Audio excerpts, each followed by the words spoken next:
లక్షల మంది విశాఖపట్నం పార్లమెంటు అభ్యర్థిగా నాకు మీ ఓట్లు వేశారు. నా హృదయపూర్వక వందనాలు.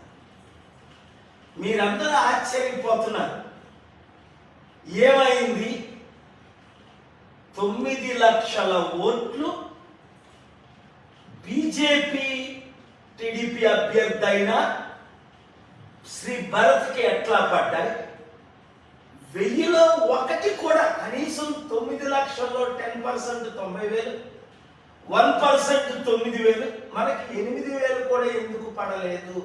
అంటే 1000 ఓట్లు భరత్కు పడితే మనకి 1 కూడా ఎలా పడలేదని ఆశ్చర్యపోతున్నాడు భరత్ కూడా.